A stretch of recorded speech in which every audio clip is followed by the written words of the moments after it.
Ici, l'État autorise la destruction de 100 espèces protégées. Je vous explique, on est au nord-ouest de Bordeaux, à une dizaine de kilomètres, et on est sur un milieu qui écologiquement est très particulier. C'est la rencontre entre, à l'ouest, des landes sur sol sableux, comme on dit, et puis à l'est des terrains alluvionnaires de la Garonne, c'est-à-dire un sol qui est riche en sédiments, en matériaux naturels apportés par le fleuve. Les spécialistes des plantes, des insectes et de la faune, de la flore en général, ont fait des inventaires et ont montré qu'il y avait une très grande diversité sur ce site, à tel point que parmi toutes ces espèces, il y en a 100 qui sont classées protégées, donc qui sont rares, qui sont menacées. En particulier, il y a une espèce de papillon qui s'appelle l'azuré de la sanguisorbe, qui ne vit que lorsqu'il y a une certaine plante, la sanguisorbe. Et le secteur ici, c'est un des 2 derniers lieux de la présence de cette espèce de papillon dans la région aquitaine. L'État, à travers le préfet, a pris la décision d'autoriser de détruire des individus de ces plantes ou de ces animaux qui appartiennent à ces espèces classées protégées pour faire une route.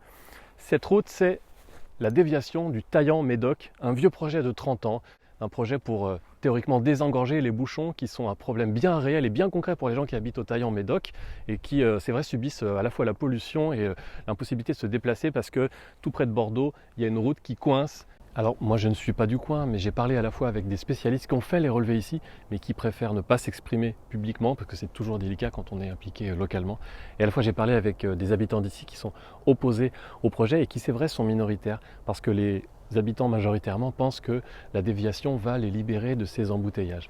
Et ce que disent les opposants ici au projet, c'est que la déviation ne va pas du tout résoudre les problèmes, ça va ne faire que de déporter les bouchons temporairement et d'augmenter globalement le trafic. Les opposants parlent de développer plutôt les transports en commun, de revoir la façon dont on se déplace autour de Bordeaux. Alors la situation locale est beaucoup trop complexe pour que je vous la résume rapidement. Et puis il faut vraiment comprendre les gens qui habitent ici et qui sont pour le projet parce qu'ils se disent tiens, une déviation, on va enfin en finir avec les bouchons dans ma ville. Mais ça ne marche pas comme ça. De façon générale, à chaque fois qu'on fait une nouvelle route en périphérie d'une agglomération, ça ne fait qu'augmenter le trafic. Ça fait plus de voitures, ça fait plus de camions, ça fait plus de pollution. Et puis ici, juste à côté, il y a un golfe. Croyez pas que la route va passer dans le golfe. Non, comme d'habitude, la route va passer dans les milieux naturels les plus fragiles. Allez, on va voir les travaux, car oui, les travaux ont déjà commencé. À ce stade, c'est encore réversible. On peut encore sauver les lieux.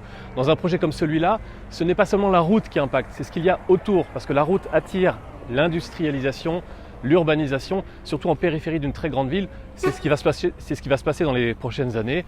Les alentours, les milieux naturels à côté de la route vont être bétonnés. Suite de la visite avec une des lagunes qui n'a pas encore été détruite. Alors les lagunes ici, ce n'est pas de l'eau salée, c'est un terme assez spécifique à la région qui désigne en quelque sorte des mares, mais particulières liées à la nature du sol. Les hydrogéologues qui ont étudié les lieux ont conclu qu'il y avait un enjeu fort sur l'eau potable à Bordeaux. Alors j'essaye de vous résumer ça, c'est de l'hydrologie, c'est complexe, mais pour faire simple, les eaux de surface sont connectées en certains endroits avec les eaux en profondeur. Ce qui veut dire que quand il y a une pollution des eaux en surface, ça se retrouve ensuite dans l'eau qui est distribuée dans l'agglomération bordelaise. Autrement dit, l'industrialisation, la bétonisation qui vont être générées par la construction de cette route vont générer des pollutions des eaux en surface qui vont avoir un impact direct sur la qualité de l'eau pour les habitants de Bordeaux. Dernière partie de la visite, à cet endroit, il y avait une mare, comme celle que je vous ai montrée juste avant. Ça a été complètement détruit pour faire un entrepôt. Sur le tracé de la future route, l'industrialisation est déjà en cours. Bienvenue dans le tout nouveau parc naturel régional du Médoc. Et oui, depuis 2019, c'est un parc naturel. Le Médoc, sa renommée internationale, est-ce que c'est ça? Empêchons que ce soit ça.